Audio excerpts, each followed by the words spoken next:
세상에서 우리가 중요한 인물이라고 평가되는 사람들 주변에는요, 늘 이런 사람들이 있습니다. 이 사람들 주로 귀에 뭘 꽂고 있고요, 검은 양복에 구두를 신고 필요에 따라서는 선글라스도 끼고 있죠. 누구일까요? 예, 경호원들입니다. 경호원들. 이들은 세상의 주인공의 그 역할로 비춰지지는 않아요, 그렇죠? 어떤 주인공들 주변에 맴도는 그 주인공을 좀 보호하는 역할로 있습니다.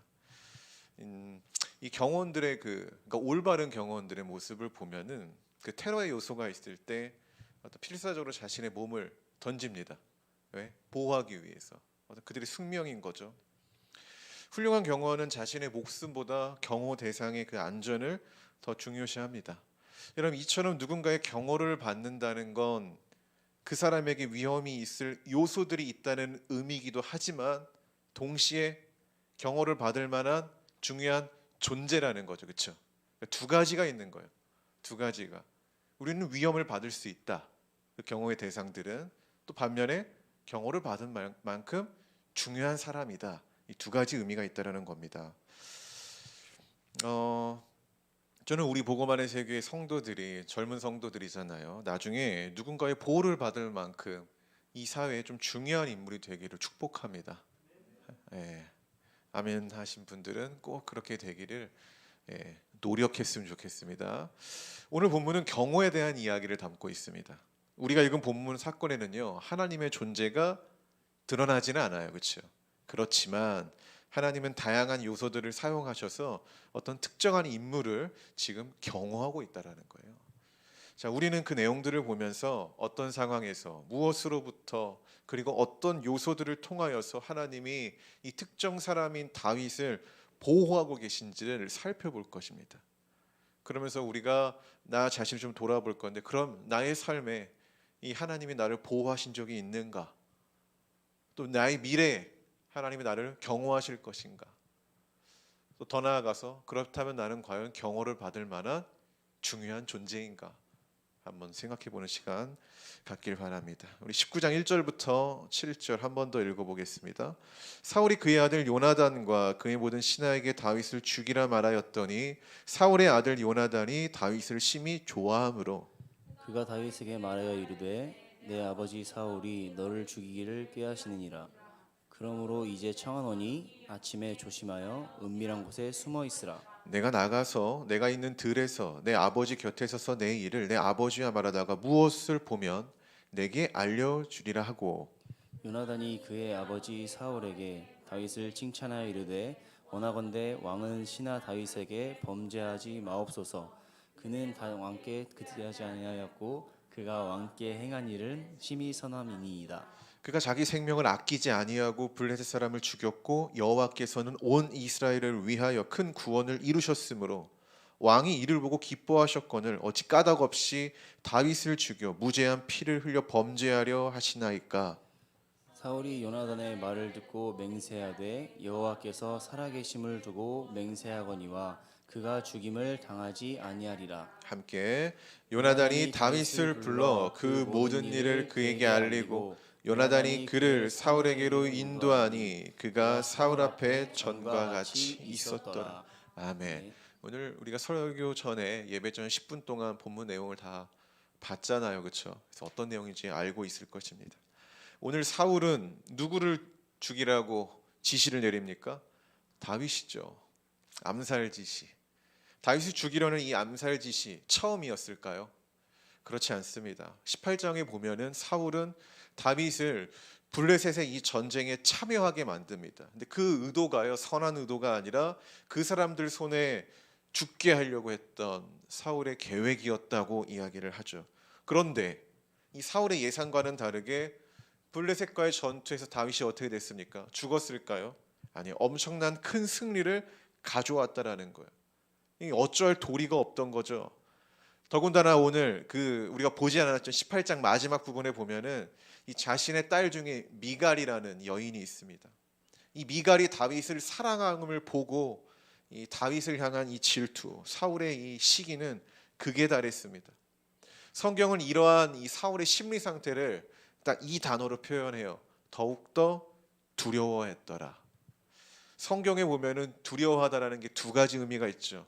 하나는 나보다 높은 존재, 경외할 만한 어떤 존재에 대한 그 예배를 두려워했다라고 표현을 해요. 그렇죠? 그러니까 하나님을 경외했다. 이런 표현이 있죠. 근데 두 번째 표현, 다른 측면 어떤 거죠? 어떤 나의 것을 빼앗는 그 존재에 대한 두려움. 그러니까 나의 소유를 빼앗길 것 같은 그런 존재에 대한 두려움이 있던 거죠. 오늘 이 사울이 다윗을 두려워했던 거는 첫 번째 경외함에 대한, 야, 넌 정말 대단하다, 그런 인정에 대한 두려움이 아니라 후자, 나의 소유를 가져갈 것에 대한 그 두려움. 그럼 사울이 가지고 있던 소유 어떤 것이었을까요? 첫째는 제가 지지난주에 사울이 이렇게 얘기했죠. 사울은 대중의 언론에 민감했던 사람이었더라.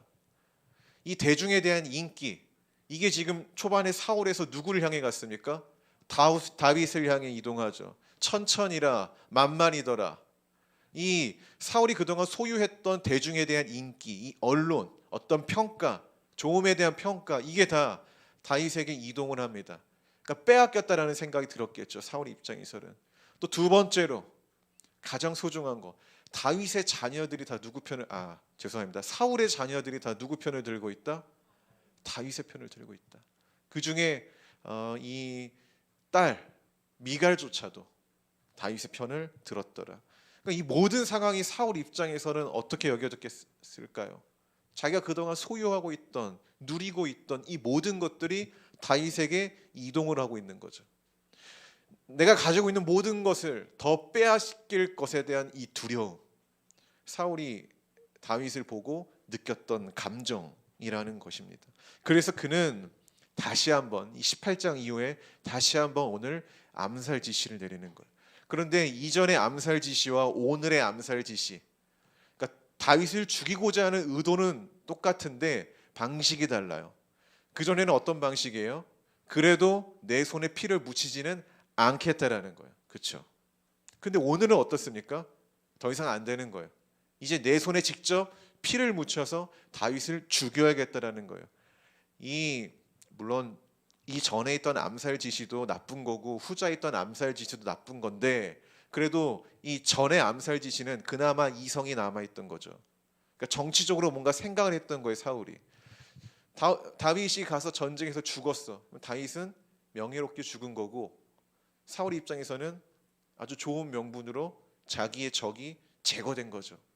그러니까 이성이 남아있던 거예요. 그나마. 그러니까 나쁜 거, 이거 나쁜 건데 그나마 이성이 남아있던 건데, 이제는 어떠한 이유도 까닭도 없이 자기 손에 직접 피를 묻혀서 누구를 죽이겠다라는 거예요?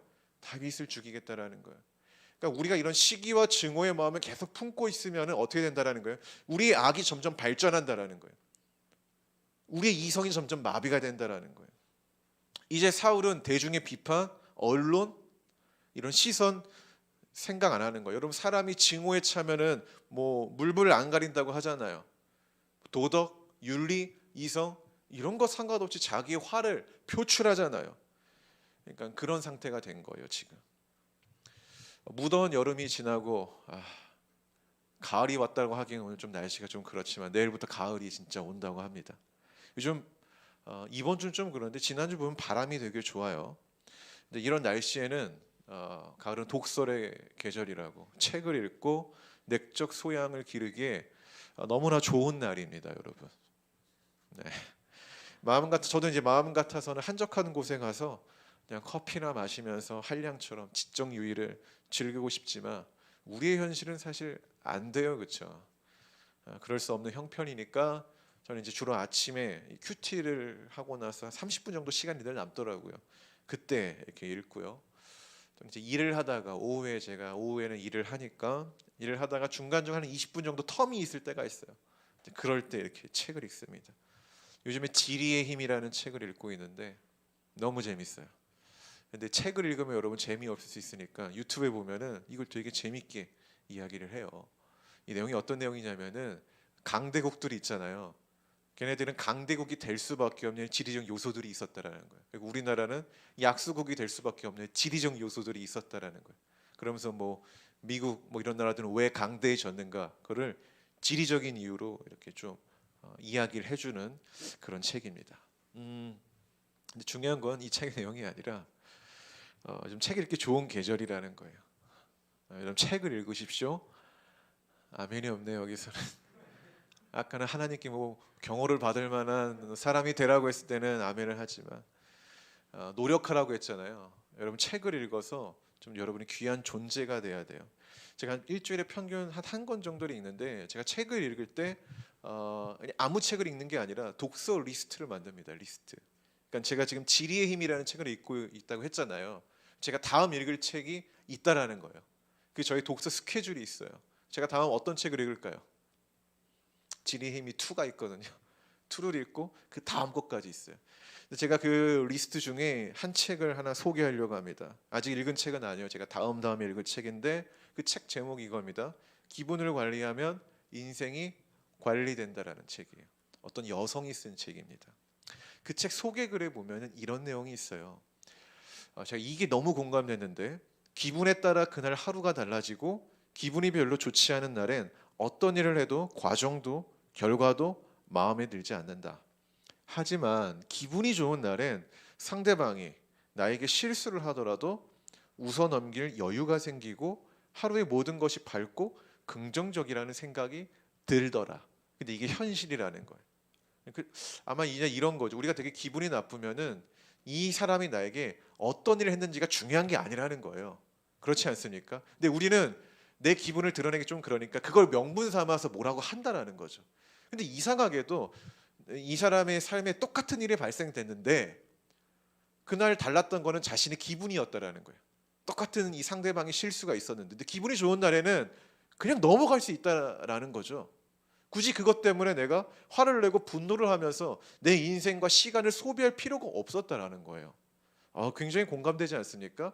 우리가 살다 보면은 어떤 일이 생겼는가가 중요한 게 아니라 그 어떤 일이 생겼을 때 지금 나의 마음 상태가 어떠한가가 더 중요해요, 사실은.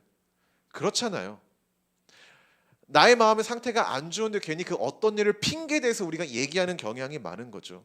그렇기 때문에 이 저자가 이야기하는 거 제가 책을 다 읽지 않았지만은 그와 그 내용과 이 프롤로그를 보고 그렇게 느꼈다라는 거예요. 내 마음 상태에 따라 어떤 일이 중요한 게 아니라 이 마음이 어떤가, 그 일을 내가 마주했을 때 내 마음이 어떠한가에 따라 이 상황을 해석하는 태도와 내용이 달라진다라는 거죠. 공감하십니까? 공감하죠. 이 공감 안 하면 인생을 모르는 거예요. 아직 나를 인간을 판단하지 못한 거예요.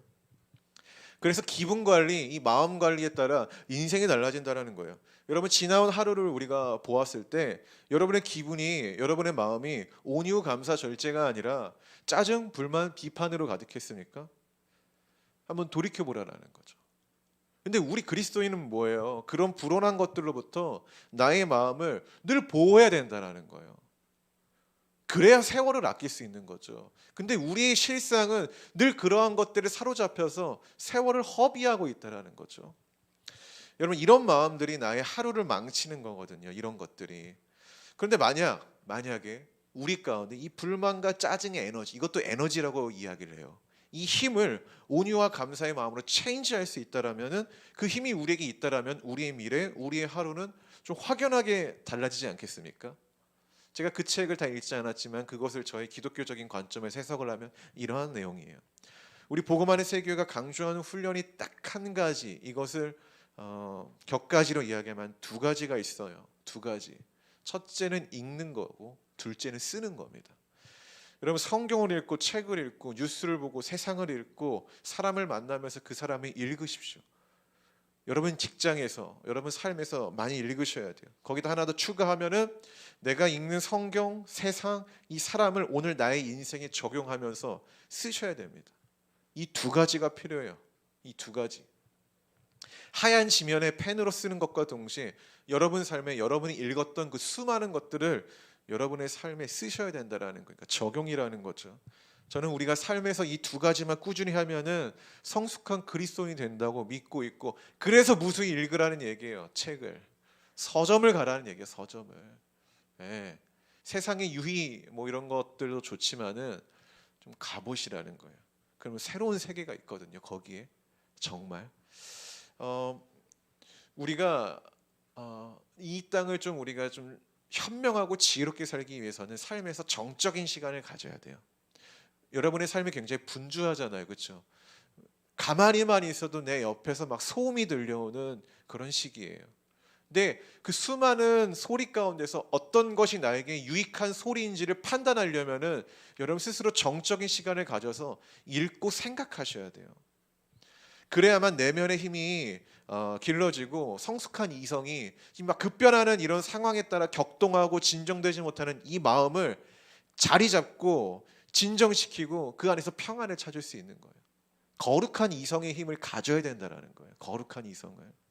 성도 여러분, 이런 이성, 이런 활동, 어떤 읽고 쓰는 삶에서 그런 것들을 통해 좀 기분과 마음을 늘 관리했으면 좋겠습니다. 할렐루야. 악한 것들로부터 이런 것들 내 기분을 좀 이렇게 경호하셔야 된다는 거, 보호하셔야 된다는 거. 안타깝게도 오늘 사울의 이 마음과 기분은요 질서가 없는 상태예요. 저는 사울이 늘 주님을 경외하며 묵상했다 그런 사람이라고는 보지 않아요. 그런 사람이라면은 이렇게 늘 시기와 증오에 빠져서 산다? 아니요. 이 사울은 어떻게 보면 불쌍한 사람인 거죠. 인간은 누구나 시기와 증오의 마음을 가질 수 있거든요. 그걸 해소할 수 있는, 그걸 거룩하고 건강하게 해소할 수 있는 방법을 몰랐던 거예요. 사울은 몰랐던 거죠. 불쌍한 사람인 거예요. 그는 증오라는 감정이 이성을 빼앗깁니다. 그런 상태로 다윗을 보니까 편안하겠습니까? 늘 불편한 거죠. 늘 불편한 거예요. 이유가 없는 거예요. 지금 이 사울이 다윗을 되게 불편하게 여기고 죽이고 싶은데 사실 이유가 없어요. 그 이유라고는 단 하나, 사울이 갖고 있던 증오의 감정밖에 없거든요. 다윗이 이스라엘 위에 블레셋과의 전투에서 승리를 가져옵니다. 왕이 사울의 입장에서 이게 유익일까요? 불이익일까요? 유익이죠. 이성적으로 생각하면 너무 좋은 거거든요. 왜냐하면 이 나라를 더욱더 부강하게 만들 수 있는 그러한 여건을 다윗이 해준 거니까 말이죠. 그런데 사울은 그러한 이성적인 계산이 안 된다라는 거예요. 다윗이 승리를 가져올 때마다 그는 불편했고 그 불편함이 쌓여서 이 증오가 결국 악한 행동으로 나아가게 만들었다는 겁니다. 그래서 오늘 누구를 죽이려고 했다라는 거예요? 다윗을 죽이려고 했다라는 거예요. 근데 이게 단순히 기분, 그냥 어떤 이 사람의 사고, 생각에서 멈췄던 게 아니라 구체성을 가지고 있었다라는 거예요. 사울이 오늘 본문에서 다윗을 죽이는 데 있어서 구체성을 가졌다라는 그 증거, 그 단어가 어디에 있습니까? 아침. 아침. 이게 뭐예요? 이 다윗 죽이기를 실행하는 구체적인 시간이라는 거예요. 시간. 우리가 어떤 것을 계획하고 할 때 가장 중요한 게 뭡니까? 시간이라는 약속된 합의 아닙니까? 우리가 오늘 예배를 드리는데 중요한, 여러분 시간이라는 것을 우리가 정했기 때문에 이 자리에 모였잖아요. 시간이 정해졌기 때문에 여러분이 액션을 했다는 거예요. 이 시간이 정해지지 않으면 우리는 액션하지 않아요. 그렇지 않습니까? 관계에서 우리가 약속을 정할 때도 시간 되게 중요한 거예요. 두 번째는 뭐예요? 장소. 어디로 가는 거예요? 다윗의 집. 이 모든 것들이 정해져 있는 거예요, 지금. 그러니까 이 사울의 증오가 다윗을 죽이는 데 있어서 마음에서 끝난 게 아니라 행동이라는 구체성을 가지고 있다라는 거죠. 점점 발전하는 거예요. 악이, 죄가. 뭐가 있으니까? 우리 마음에 증오가 있으니까 말이죠. 근데 사울이 생각하지 못한 변수가 있죠. 그게 누굽니까? 요나단입니다. 요나단. 우리 1절을 한번 봅시다. 우리 1절을 한번 읽어주세요. 자, 시작. 사울이 그의 아들 요나단과 그의 모든 신하에게 다윗을 죽이라 말하였더니 사울의 아들 요나단이 다윗을 심히 좋아하므로. 자, 1절에 보면은 이 다윗을 향한 요나단의 마음 상태가 있습니다. 뭐라고 합니까? 심히 좋아했다. 심히 좋아했다. 제가 얘기했죠. 이거 결코 성적인 표현이 아니다라는 거예요. 성적인 표현이 아니에요. 저도 민혁 전사님 심히 좋아합니다. 그렇다고 이게 성적인 게 아니잖아요, 그렇죠? 그래서 이 둘을 어떤 그 동성애 관점으로 봐서는 안 됩니다. 그런데 우리는 여기에서 성적인 의미가 아니라 신학적 의미를 부여해야 돼요. 신학적 의미. 자, 어떤 거냐? 요나단이 다윗이라는 사람 자체를 좋게 평가한 건 맞아요. 요나단 입장에서는 어쨌든 이 나라를 지키고 있으니까. 근데 그가 다윗을 좋아했던 거는 단순히 다윗이라는 인간 자체에 대한 좋아함만이 아니라 그것을 뛰어넘어 이 다윗이 하나님의 사람으로서 하나님의 일을 하고 있음에 대한 좋아함이라는 거예요. 이해하셨습니까? 그 인간의 어떤 매력 때문에 좋아했던 게 아니라 그가 어떠한 삶을 살고 있느냐에 대한 매력이라는 거예요. 다윗은 하나님께 순종을 하고 있었거든요. 우리 5절을 봅시다. 5절을 보면은 요나단이 다윗을 보호하기 위해 아버지 사울에게 이렇게 말합니다. 자기 생명을 아끼지 아니하고 블레셋 사람을 죽였다. 여호와께서는 온 이스라엘을 위하여 큰 구원을 이루셨다. 그러면서 아버지도 이것을 좋아하지 않았느냐, 뭐 이런 말을 합니다. 자, 근데 이게 어떤 의미입니까? 요나단이 볼 때 다윗은요, 하나님의 사람이라는 거고 여호와 하나님께서 다윗을 통해 블레셋과의 전쟁에서 승리를 이루심으로 우리에게 구원을 베푸셨다라는 거예요. 잘 보십시오. 다윗을 향한 요나단의 시선이 뭐예요? 다윗은 하나님의 사람으로 다윗의 일을 하는 사람이 아니라 하나님의 구원을 이루는 사람이라는 거죠. 그러니까 이 다윗을 죽이면 안 된다라는 거예요. 그러니까 요나단의 입장에서, 그러니까 사울의 시선에서 다윗은요, 늘 내 마음을 불편하게 하는 사람, 그리고 나의 것을 빼앗아가는 사람으로 봤지만은 요나단은 다윗을 어떻게 봤다라는 거예요. 아닙니다. 이 사람은 우리의 것을 빼앗는 사람이 아니라 우리에게 뭔가를 주는 사람입니다. 그리고 이 사람은 결정적으로 하나님의 사람입니다라고 이야기를 하는 거예요. 그렇기 때문에, 그러니까 이 요나단의 시선, 그렇기 때문에 다윗을 좋아하는 거예요. 하나님의 사람이니까, 하나님의 일을 하는 사람이니까 말입니다. 자, 성도 여러분, 그리스도인은 모두 하나님의 경호를 받는 존재라고 저는 믿습니다. 믿으십니까? 하나님이 우리를 그 경호하시는 경로는 주로 사람을 통해서입니다. 물론 저는 어떤 그 이상의 초자연적인 사건들도 믿습니다. 근데 하나님은 주로 사람을 통해서 그리스도인들을 경호하신다라는 거예요. 이 내용에서 오늘 본문에서도 하나님의 존재가 직접적으로 나타나지는 않으나 사실 하나님은 먼저 요나단이라는 이 사람을 통해서 다윗을 경호하고 계십니다. 그렇죠? 자, 다른 시각에서 보면은 뭐예요? 하나님은요, 이 다윗을 보호하기 위해 요나단을 경호원으로 고용했다라고 우리가 해석할 수 있습니다. 자, 이처럼 하나님은 그리스도인을 보호하기 위해 우리의 삶에, 여러분의 삶에 요나단과 같은 자들을 고용하셔서 붙이신다라는 거예요. 그게 옆에 앉아 있는 성도일 수도 있고 여러분의 가족일 수도 있고 모르는 거죠. 어쨌든 하나님은 당신들, 여러분들을 보호하기 위해 그러한 일을 하신다라는 거예요. 자, 그런데 서론에서 얘기했죠. 그렇다고 하나님이 아무나 경호하지는 않습니다. 아무나 이 경호원들이 있는 게 아니에요. 경호라는 것은 뭐라고 했죠? 경호의 대상이 중요하기 때문에, 다르게 이야기하면은 보호할 만한 가치가 있기 때문에 하는 거예요. 그렇지 않겠습니까? 그렇게 경호받을 만한 가치가 있어야 된다는 거예요. 그럼 우리가 본문을 봅시다. 다윗은 경호받을 만한 가치가 있는 존재였을까? 하나님은 수많은 요소들을 통하여서 다윗을 꼭 경호해야만 했을까? 그래서 생각해 보자라는 거예요. 우리 다윗을 보호하기 요나단의 이 진술을 보면은 다윗은 어떤 사람이다? 자기 목숨을 아끼지 않았다. 블레셋과의 전쟁에서 승리를 이끌어온 사람이다라고 말을 합니다. 제가 누누이 얘기했죠. 하나님이 사울을 왜 왕으로 세웠다고요? 블레셋의 핍박으로부터 이스라엘을 구원하라고 불렀다라고 사무엘서에 기록되어 있다고 했죠. 적어도 이 사무엘서에서 블레셋과의 전투, 이거는요 하나님의 뜻이라는 거예요. 그런데 이스라엘은요 수백만 명의 인구가 있었지만은 안타깝게도 이 하나님의 뜻에 순종한 사람이 없었다라는 거예요. 왕으로 기름 부음을 받은 사울도 해내지 못했다라는 거예요. 그 밑에 있던 수많은 리더십들도 우리가 이 주님의 뜻을 행해야 됩니다라고 거론하지 않았다라는 거예요. 이 수백만 명이 침묵할 때 유일하게 하나님의 뜻에 순종하려고 나왔던 인물이 누구라는 거죠? 다윗인 거죠. 여러분, 그렇다면 하나님 입장에서 정말 보호할 만한 가치가 있는 존재 아니겠습니까? 아무도 순종하지 않아요. 주님은 이야기했는데 수백만 명이 침묵을 해요. 말로 침묵하고 행동으로 침묵해요. 근데 다윗만이 그 조롱받는 그 순간에 뭐라고 했어요? 우리 하나님을 조롱한다라고 거룩한 분노를 외쳤고 말쟁이가 아니었죠. 참전을 했죠. 행동으로 보였다라는 거예요. 이런 거 보면은 다윗이야말로 하나님의 경호를 받을 만한 가치 있는 존재 아니겠습니까? 하나님 입장에서는.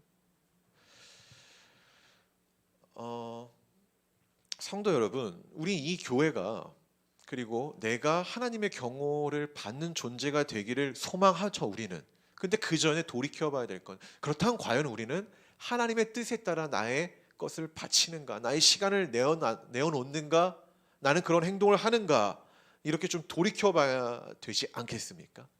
우리가 늘 하나님의 보호하심을 기도를 하는데, 지난주 얘기했잖아요. 우리가 염려 때문에 기도한다고. 그게 하나님의 보호를 구하는 기도거든요. 근데 나는 그 하나님의 보호를 받을 만한, 하나님의 경호를 받을 만한 그런 선택을 하면서 살아가고 있는가도 우리가 돌이켜봐야 된다는 거예요. 여러분, 상당히 도전적인 이야기며 차별적인 이야기일 수도 있어요. 그만한 가치가 있는 사람 하나님이 경호한다. 자, 그런데 그 차별은요, 하나님이 만드는 게 아니라 이 땅을 살아가는 우리가 만드는 거예요. 내가 만드는 거예요. 아무도 순종하지 않는 시기에 반면에 하나님께 순종해 보세요. 그러면은 하나님 모든 인간에게 주시는 공평한 은혜 위에 차별적인 특별한 은혜를 더해서 부어 주실 거라는 거죠. 믿으십니까? 어쩌면 지금 이 땅은요, 그러한 소수의 사람들을 주님이 찾고 계신지 모르겠습니다. 다시 본문을 넘어갑시다. 오늘 요나단의 경우는 사울에게 좀 효과가 있었어요. 그렇죠? 요나단이 아주 지혜로웠거든요. 근데 이제 우리가 여기서 좀 착각하지 말아야 될 거. 겉으로 보면은 이 아들 요나단이 아버지를 좀 이렇게 너무 배신하는 거 아닌가. 참 이러한 뉘앙스를 볼 수 있는데 그게 아닙니다. 오늘 이 요나단의 행동은 다윗뿐만 아니라 아버지를 또 너무나 사랑해가지고 아버지를 보호하려고 하는 경향이 있다라는 거예요. 학자들은 그렇게 이야기를 해요. 왜 그러냐면은 사울은 다윗이 어떤 사람인지 제대로 몰랐어요. 그렇죠? 근데 요나단만이 알았어요. 이는 하나님의 사람이다. 근데 그 하나님의 사람을 자기 아버지가 죽이게 된다라면 어떻게 되는 거예요?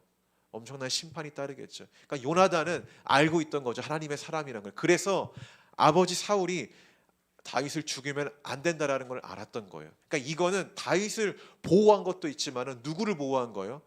아버지 사울, 증오에 빠져서 지금 아무것도 분간이 안 되는 아버지 사울을 보호하고자 했던 아들의 사랑으로도 볼 수 있다라는 겁니다. 어쨌든 이게 먹혔어요. 그래서 사울은 그 암살 지시를 이제 철회합니다. 자, 그런데 이게 먹히는 것 같으나, 이 설득이 된 것 같으나, 이 다윗의 이 승전 소식은 그동안 잠잠했던 사울의 이 불편한 마음에 기름을 부었죠. 그 내용 봅시다. 8절부터 10절인데요. 그냥 17절까지 다 읽어버리도록 하겠습니다. 전쟁이 다시 있으므로 다윗이 나가서 블레셋 사람들과 싸워 그들을 크게 쳐 죽이매 그들이 그 앞에서 도망하니라. 사울이 손에 단창을 가지고 그의 집에 앉았을 때에 여호와께서 부리시는 악령이 사울에게 접하였으므로 다윗이 손으로 수금을 탈 때 사울이 단창으로 다윗을 벽에 박으려 하였으나 그는 사울의 앞을 피하고 사울의 창은 벽에 박힌지라. 다윗이 그 밤에 도피하매 사울이 전령들을 다윗의 집에 보내어 그를 지키다가 아침에 그를 죽이게 하려 한지라. 다윗의 아내 미갈이 다윗에게 말하여 이르되 당신이 이 밤에 당신의 생명을 구하지 아니하면 죽임을 당하리라 하고 미갈이 다윗을 창에서 달아내리매 그가 피하여 도망하니라. 미갈이 우상을 가져다가 침상에 누이고 염소털로 엮은 것을 그 머리에 씌우고 의복으로 그것을 덮었더니 사울이 전령들을 보내어 다윗을 잡으려 하매 미갈이 이르되 그가 병들었느니라.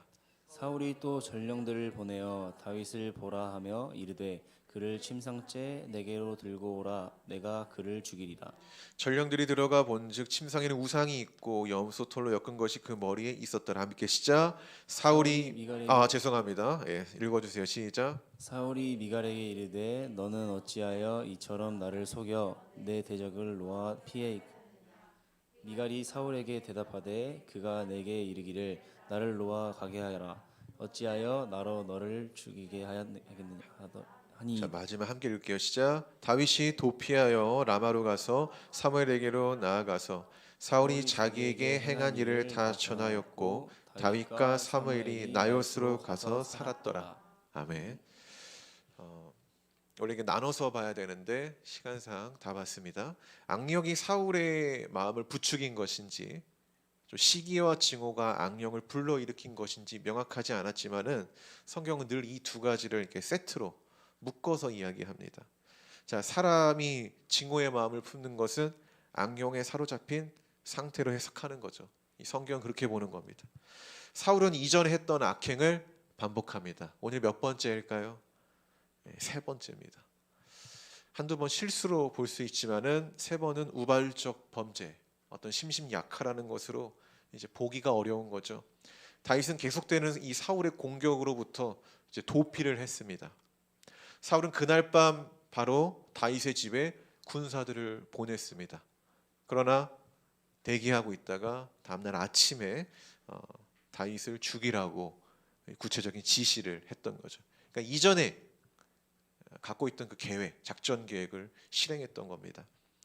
자, 다윗의 아내인 미갈은 이 사실을 어떻게 알았는지 미리 다윗을 어떻게 하죠? 도피시킵니다.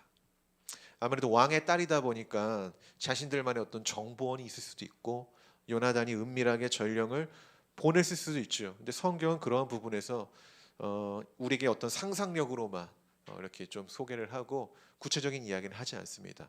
별로 중요한 게 아니니까 말이죠. 그렇게 다윗은 달아나 사무엘에게 갔습니다. 자, 우리가 이 내용에서 미갈이 다윗을 도와주는 데 있어서 이 사용한 도구가 좀 이상합니다. 무엇입니까? 우상, 테라핌, 드라빔이라고 하죠.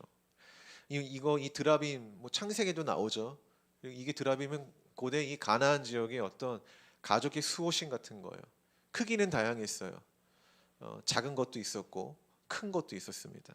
근데 어쨌든 이 가족의 수호신으로 죽은 조상들이 깃들여져 있고 그 가정의 어떤 재물, 어떤 그 번영 이런 것들과 관련이 돼 있어요. 그러니까 되게 복잡한 게 좀 건데, 그런데 이제 이것이 왜 이상하다라는 거예요? 왜 이것이 지금 우리가 이상하다고 이야기하는 겁니까? 이 우상이 누구 집에 있다라는 거예요? 다윗의 집에 있었다라는 거죠. 그렇죠? 우리가 보통 이 다윗을 평가할 때 어떠한 인물이라고 이야기하죠? 하나님께 신실한 자 이렇게 평가를 하는데 왜 이 우상이 다윗의 집에 있었을까?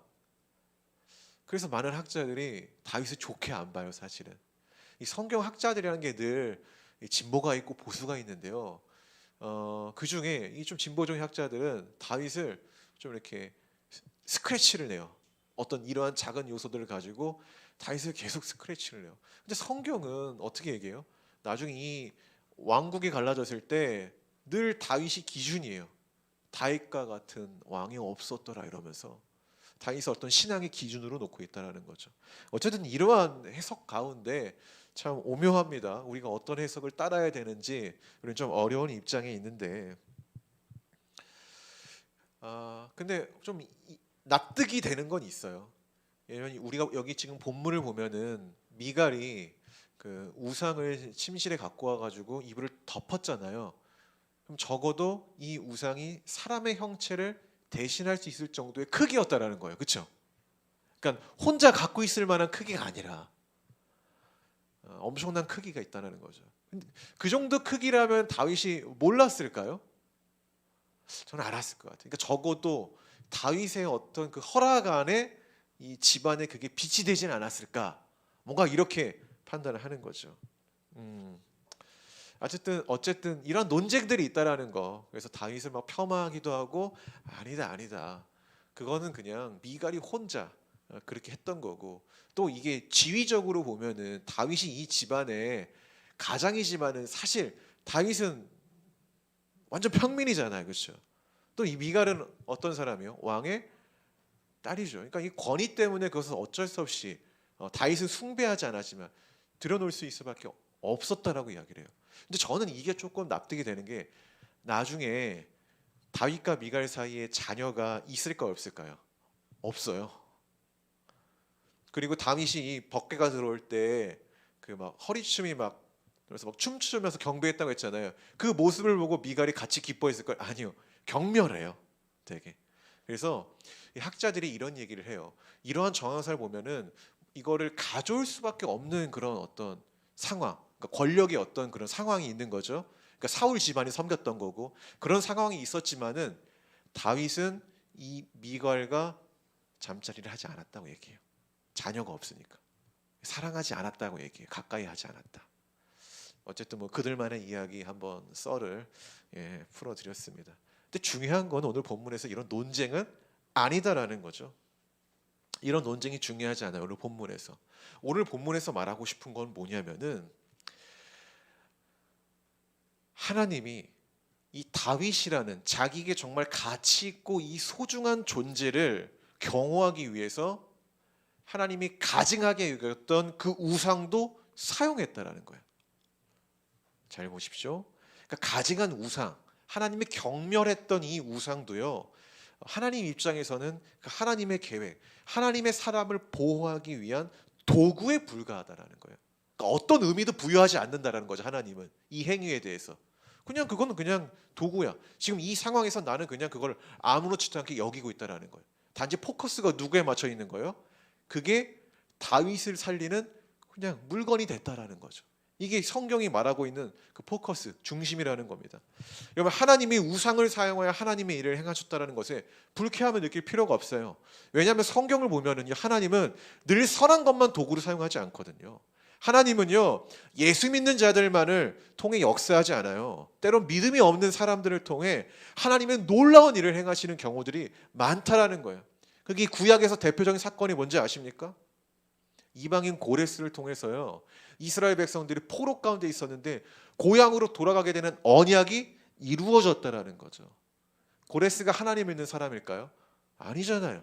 근데 하나님은 하나님을 믿지 않는 그 한 사람을 통해 이 포로가 몇 명인지 제가 지금 계산이 안 되네요. 뭐 수십만 명은 됐겠죠. 그 3차가 있었으니까 그 사람들을 고향으로 돌려보냈다라는 거죠. 하나님의 언약이 성취됐다라는 거죠. 성경에는요, 이와 같이 무수한 사례들이 많아요. 이와 같이 우리의 삶에는요, 늘 예수 믿는 사람을 통해 하나님이 우리를 보호하는 게 아니라 그렇지 않은 경우도 너무 많다라는 거예요.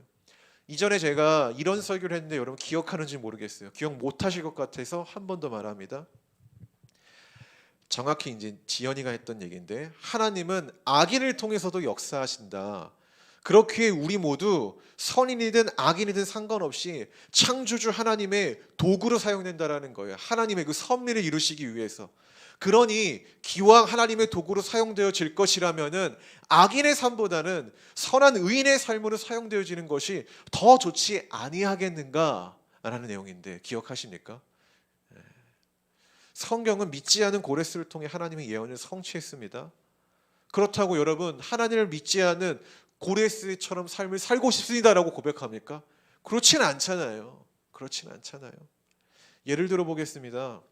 욕심에 빠진 그리스도인들이 우리 주변에 있습니다. 매스컴에 보면은 너무 자주 등장합니다. 특히 너무 안타깝게도 목사들이 그런 경우들이 있어요. 안타깝죠? 우리는 그러한 사건들을 자주 이렇게 접하게 됩니다. 근데 거기서 끝나나요? 그게 아니라는 거예요. 정상적인 그리스도인이라면은 우리는 그러한 그들의 그런 욕심 많은 그런 삶, 교만스러운 삶을 보면서 내 자신을 경계하기 시작합니다. 나는 어떠한가? 나는 어떻게 지금 행동하고 있는가? 그들과 나는 다를 바가 전혀 없는가라는 사고를 자연스럽게 갖게 된다라는 거예요. 여러분, 이 과정을 생각하셔야 돼요. 잘 보십시오. 하나님은 교만과 욕심에 빠진 그리스도인들을 통해서 나를 돌아보게 만드신다라는 거예요. 그러니까 그들이 하나님의 일을 망치는 그런 일을 했지만은 또 반면에 하나님은 그것을 도구 삼아서 이 땅에 그래도 잘 살아가고 있는 그리스도인들을 다시 한번 각성시키는 역할을 하신다라는 거예요. 그렇다고 악에 빠진 그리스도인의 삶을 원하십니까? 그렇지 않죠. 우리는 똑같은 도구라고 볼 수 있지만은 하나님 입장에서는 그렇다고 우리가 악인의 삶으로서 하나님께 사용되어지는 도구를 원해서는 안 된다라는 거예요. 이 세상의 모든 것을 통하여 하나님은요 일을 하십니다. 그렇기 때문에 이러한 해석이 허용되는 거예요. 여러분, 그렇다고 악인의 삶으로서 하나님께 좀 사용되어지는 그런 삶은 추구하지 마십시오. 아멘. 우리의 시선에서 가증한 우상, 악에 빠진 그리스도인들도 하나님 입장에서는 계획을 이루기 위한 수많은 요소들 중에 그냥 하나일 뿐이라는 거예요. 그만큼 더 대단하신 분이라는 거죠. 그렇다고 악인의 삶을 쫓지는 말자라는 겁니다. 바울이 이런 비슷한 관점의 이야기를 해요. 내가 죄를 많이 지을수록 하나님의 은혜를 보게 된다고 이야기를 해요. 그렇죠? 근데 그렇다고 이게 내가 죄를 많이 지을수록 하나님의 은혜를 더 알게 돼? 그렇다면 이 이야기가 그럼 더 죄를 많이 져야겠다 이런 이야기일까요? 그런 해석이 아니라는 거죠. 그러니까 이런 비슷한 관점이라는 겁니다, 여러분. 그러니까 여러분 기왕이면은 선한 모습으로 하나님께 좀 도구로 사용되는 사람이 되십시오. 다시 본론으로 돌아가면은 이제 우리는 이 두 가지 이야기를 봤어요. 요나단이 다윗을 경호하는 모습, 또 두 번째는 미갈이 다윗을 경호하는 모습. 이 두 이야기에는 공통적인 사이클이 있습니다. 악인 사울은요, 선한 다윗을 죽이려고 계획을 합니다. 그런데 사울의 아들 또는 사울의 딸, 자기의 핏줄이 이 계획을 망칩니다. 아버지는 죽이려고 했지만 자녀들은 살리려고 했다라는 거예요. 이 이야기에서 하나님은 등장하지 않습니다만 하나님은 요나단과 미갈이라는 자들을 고용하여서 이들을 통해 선한 다윗을 보호하고 있다라는 거예요. 그들이 아는지 모르는지 그걸 떠나서 말입니다. 하나님이 우리를 향한 이 보호하심은 이런 사람을 통해, 하나님이 우리를 보호하시는 경로는 때론 이런 사람들을 통해 일하신다는 겁니다. 그분은 정말 사람을 통해 많이 일하세요. 사람을 통해. 잘 생각해 보십시오. 우리도 누군가 어떤 사람의 보호를 받은 적이 분명히 있다라는 거예요. 여러분, 여러분의 인생을 해석하는 데 있어서 나 혼자 힘으로만 살아왔다고 당당히 말할 수 있습니까? 감히? 그러지 못한다라는 거예요. 그게 얼마나 교만스러운 인간의 삶의 해석인지 아십니까? 우리는요, 감히 그렇게 말하지 못해요. 나 혼자 컸다. 나 혼자 살아왔다. 내가 모든 걸 해냈다. 그렇게 말하지 못한다라는 거예요. 내가 어려움에 처했을 때, 내가 아프거나 연약할 때 여러분을 위해서 분명히 조금씩 움직여주는 사람들이 있죠. 내 주변에 움직임이 있죠. 우리 신앙인들은 그러한 것들을 하나님의 경호, 하나님의 보호하심으로 받아들여야 된다는 거예요. 왜? 하나는 창조주이시며 우리 가운데 함께 하시는 분이시니까 말입니다. 여러분, 살다 보면 내가 직접 나서서 무언가를 하기가 어려운 상황 또는 어려운 사람이 존재해요. 그때 내가 만약에 어떤 사람을 상대하기가 어려운 사람이 생겼어요. 근데 그때 정말 우리가 기도했더니 나 대신 이 사람을 좀 이렇게 대면할 수 있도록, 이 사람을 좀 설득할 수 있도록 어떤 중재자들이 이렇게 등장할 때가 있잖아요. 하나님의 섭리라는 겁니다. 하나님의 보호하심이고 하나님의 경호라는 거예요. 그리고 늘 우리가 살다 보면은 내가 마주한 상황을 나보다 또 다른 어떤 제3자가 더 유연하게 풀어갈 수 있는 상황이라는 게 있어요. 근데 그때 내가 혼자 힘으로 할 수 없으니까 하나님이 그 사람을 사용하셔서 이 상황을 풀어가시는 경우들이 있다라는 거예요. 하나님의 경호라는 거죠. 지금 다윗이 아버지 사울한테 저는 죄가 없습니다. 저는 하나님의 사람입니다. 이렇게 말할 수 있는 상황입니까? 아니잖아요. 유연하게 풀 수 있는 상황이 아니니까 하나님이 누구를 세우신 거예요? 그 중재자로 요나단을 세우신 거예요. 여러분, 미갈이 아니라 그냥 하인이 미갈과 같이 행동했다면 어떻게 했을까요? 단칼에 죽었겠죠. 근데 미갈이니까 안 죽은 거예요. 이 상황을 좀 더 유연하게 풀 수 있는 존재니까 아무런 일도 발생되지 않았다라는 거예요. 근데 하나님은 그럴 수 있는 사람을 우리 삶의 경호의 원들로 고용하셔서 여러분들 주변에 배치하신다는 겁니다. 그 하나님의 섭리를 믿으셔야 된다는 거예요. 여러분, 저희 교회가 사역이 독특하잖아요. 물론 여기 보면은 일반적인 교회지만은 우리는 좀 지역을 뛰어넘어서 하는 사역들이 있잖아요. 그렇죠? 기존의 사실 교회의 그 정서와 방식과는 달라요. 기존 이 로컬 처치라고 하는데 이 교회들의 방식은 이 땅에 이 지역에 교회가 세웠으면은 이 교회는 이 지역에서만 활동을 해야 돼요. 암묵적인 하나의 룰이었거든요. 근데 이 룰이 깨졌어요. 왜 깨졌는지 아십니까? 코로나 때문에. 그리고 기술의 발전으로 깨졌어요. 용이하지 않은 거예요. 이제 이 한계를 뛰어넘어야 된다라는 거죠. 그러니까 저희도 그런 입장에서 이 한계를 뛰어넘으려고 이제 좀 다른 지역에서도 예배를 드리고 그렇게 하잖아요. 근데 이게 늘 부딪혀요. 왜? 기존에 가지고 있던 정서를 가진 분들과 우리가 갖고 있는 정서, 생각, 사고 자체가 완전히 다르니까, 사고의 방식이 다르니까 기존에 갖고 있는 분들은 왜 여기까지 와서 너네가 예배를 드리냐 이러면서 저희를 이렇게 저희라기보다 저를 이렇게 많이 뭐라고 해요. 많이 뭐라고 합니다. 근데 그때마다 감사하게도 내가 이 상황을 유연하게 풀 수 있는 상황이 아니거든요. 저보다 한참 선배님들이고 내가 어떻게 그분들이 나한테 뭐라고 한다고 해서 내가 가가지고 왜 나에게 뭐라고 하십니까? 이렇게 말할 수 있는 상황이 아니라는 거예요. 근데 그것을 유연하게 풀 수 있는 존재들을 늘 배치해 주셔가지고 이 상황을 잘 풀어가셨다라는 거예요, 하나님이. 그래서 제가 말씀하신 차종관 목사님이 그런 역할을 하셨고 이수원 목사님이 늘 그런 역할을 하셨다라는 거예요. 그분들은 저보다 이 상황을 유연하게 풀 수 있거든요. 그 사람을 더 쉽게 대면할 수 있거든요. 그렇잖아요. 그러니까 그런 하나님의 경우들이 우리 교회에 이렇게 있다라는 걸 보면은 여러분 우리가 감사하셔야 된다는 거예요. 할렐루야.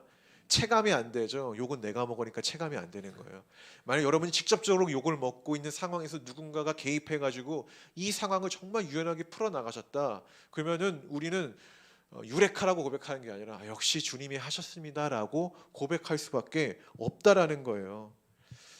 어쨌든 이 교회는요, 제가 이게 단편적인 좀 극단적인 그렇다고 그분들이 악인들이 아니라는 거예요. 그렇게 오해하시면 안 됩니다. 우리가 그렇다고 그분들이 욕해서는 안 돼. 그냥 세대가 다르니까 생각이 다르다라고 그냥 받아들여야 돼요. 어쨌든 우리 교회는요 그렇게 하나님의 경호를 받고 있다라는 거예요. 다만 조건이 있어요. 우리가 그분들이 왜 우리 교회를 경호해 주는지 아세요? 그런 비판의 소리가 들렸을 때 자기 일도 아닌데 왜 저희를 대신해서 그렇게 해명해주고 설명해 주시는지 아세요? 우리가 좋아서, 우리가 다달이 그분들에게 어떤 조공을 제공해서 그런 게 아니에요.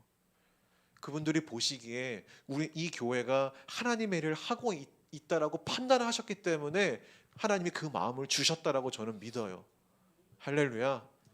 그렇기 때문에 우리는 더욱더 힘차게 주님의 일을 해야 됩니다. 다만 조건이 있어요. 방금 말한 것처럼 우리가 주님의 일을 해야 주님의 경호를 받는 건 아니겠습니까? 하나님 보시기에 우리가 그만한 가치 있는 일들을 해야 하나님이 그러한 사람들을, 그러한 요소들을 우리 가운데 허락하지 않겠습니까? 그래서 저는 오늘 선포하기를 우리가 하나님의 경호를 받는 교회로서 지금 나아가고 있지만은 이제 이 한계의 벽을 뛰어넘어서 이제 하나님이 누군가를 살리기 위해서 우리가 하나님께 고용되는 그런 경험과 같은 교회가 돼야 된다는 것입니다. 믿으십니까? 수많은 선교사님들 그리고 요즘 하나님 일을 하겠다는 신학생들이 없거든요. 그런 신학도들 또 사회적인 약자들 그들을 경호하라고 하나님께 고용당하는 교회가 되기를 원합니다. 마지막입니다. 누군가를 경호한다라는 것은 그만한 능력이 있다라는 거예요. 경호원들 이력 보면은 다 뭐 사격술, 뭐 태권도 몇 단 이런 기본적인 게 있잖아요. 우리 교회가 그런 능력을 갖춰야 된다는 거예요.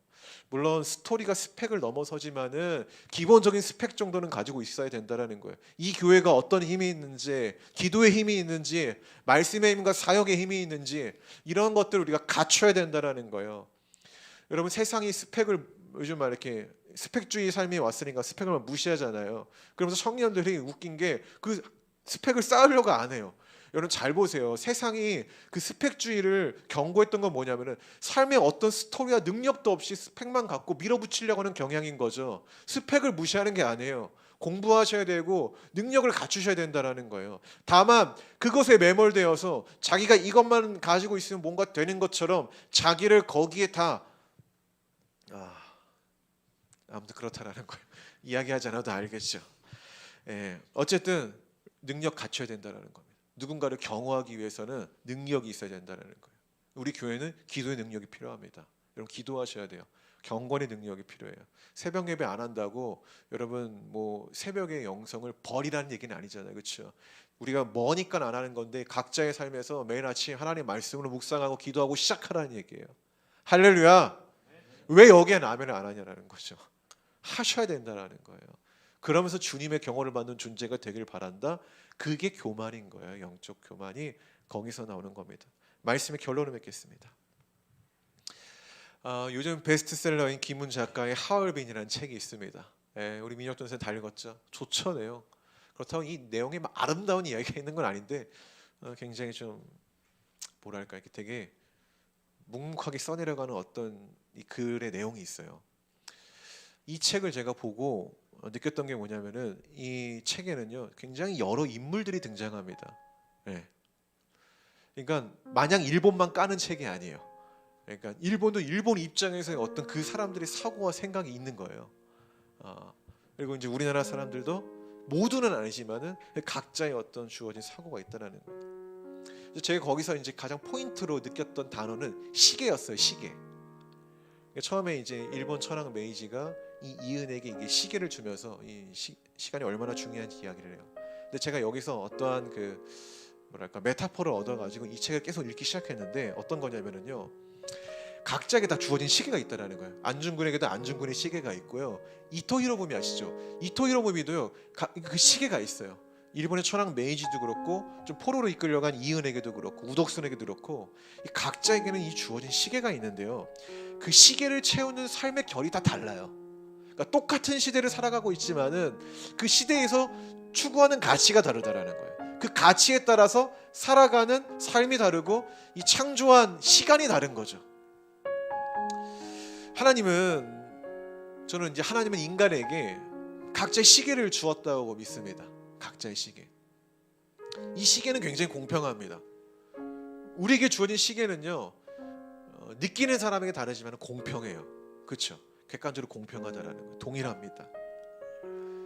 다만 좀 그 시간을 내가 무엇으로 채울 것인가, 그 시간 속에서 내가 무엇을 창조할 것인가는 조금 다르다라는 거죠. 나는 무엇으로 주어진 시간을 채울 것인지를 말입니다. 저는 이 생각을 하는 동안에 주어진 그 우리의 그 바늘, 시계바늘 또 멈추지 않고 계속 돌아가고 있는 거죠. 성도 여러분, 하나님으로부터 부여받은 우리는 시계가 있잖아요. 이걸 인생이라고 우리가 좀 메타포로 이야기할 수도 있고 오늘이라는 것으로 메타포로 볼 수 있어요. 근데 거기에 내가 무엇을 담을 거냐라는 거죠. 내가 무엇을 담으며 주님이 나에게 부여한 이 시계를 내가 살아낼 것인가. 하나님을 믿지 않는 인간에게는 허용되지 않겠지만은 하나님을 믿는 우리들에게 이 시계를, 주어진 시계를 가장 가치 있게 채울 수 있는 거는 하나님과 동행하는 거죠. 믿으시죠? 주님과 동행하는 것보다 더 큰 가치는 우리에게 없다라고 말을 하거든요. 그것으로 주어진 시계를 우리가 가득 채우고 삶을 창조해 나가는 것이 우리에게 주어진 삶이라고 생각을 해요. 그러니까 우리는 이러한 사고가 있기 때문에 이 세상을 향해 조금 더 급진적으로, 좀 더 담대하게 나아갈 수 있는 거예요. 누가 나와 동행하기 때문에? 하나님이. 근데 이상하게도 그리스도인들이 세상을 살아갈 때 굉장히 소극적이라는 거예요. 지금 세상을 보면은요, 세상에서 영향을 끼치는 사람들을 보면 기독교인들 거의 없습니다. 기독교인을 표방하는 기독교인들이 있겠지만은 그 안에 정말 신실하게 나시린처럼 다니엘처럼 신앙생활을 하며 나아가는 자들은 많지 않다라는 거예요. 아이러니하죠. 하나님이 우리와 동행한다고 이야기하는데 우리가 세상을 바꾸지 못해? 이거는요 뭔가 이 사고에 허점이 있다라는 거예요. 우리 그리스도인들이 세상을 살아갈 때 굉장히 두려워해요. 굉장히 두려워해요. 우리 그리스도인들이요 신앙생활을 하는 목적이 안전에 있지 변화 있지 않다라는 거예요. 이 말은 내 것을 보호하기 위해서 신앙생활을 하는 거지 주님이 주신 것을 가지고 세상을 변화시키려고 하는 사고가 없다라는 거죠.